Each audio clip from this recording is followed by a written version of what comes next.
chapter 9. Then verily the first covenant had also ordinances of divine service and a worldly sanctuary. For there was a tabernacle made, the first, wherein was the candlestick and the table and the showbread, which is called the sanctuary. And after the second veil the tabernacle, which is called the holiest of all, which had the golden censer, and the ark of the covenant overlaid round about with gold, wherein was the golden pot that had manna, and Aaron's rod that budded, and the tables of the covenant. And over it the cherubims of glory shadowing the mercy seat, of which we cannot now speak particularly.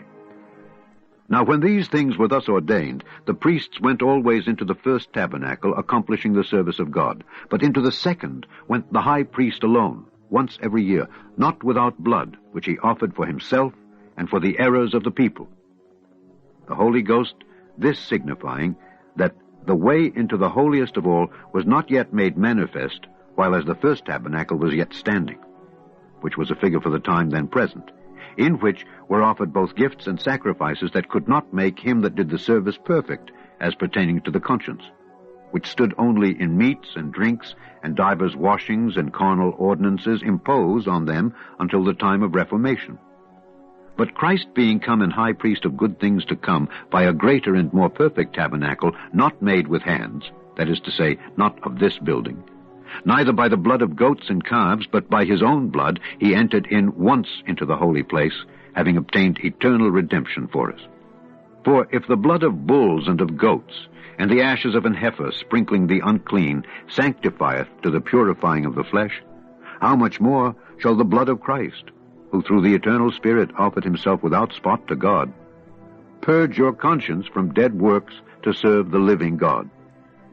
And for this cause he is the mediator of the New Testament, that by means of death, for the redemption of the transgressions that were under the first testament, they which are called might receive the promise of eternal inheritance. For where a testament is, there must also of necessity be the death of the testator. For a testament is of force after men are dead, otherwise it is of no strength at all while the testator liveth. Whereupon neither the first testament was dedicated without blood. For when Moses had spoken every precept to all the people according to the law, he took the blood of calves and of goats, with water, and scarlet wool, and hyssop, and sprinkled both the book and all the people, saying, This is the blood of the testament which God hath enjoined unto you. Moreover, he sprinkled with blood both the tabernacle and all the vessels of the ministry. And almost all things are by the law purged with blood, and without shedding of blood is no remission.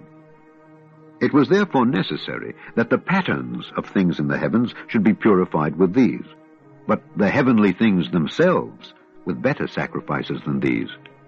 For Christ is not entered into the holy places made with hands, which are the figures of the true, but into heaven itself, now to appear in the presence of God for us.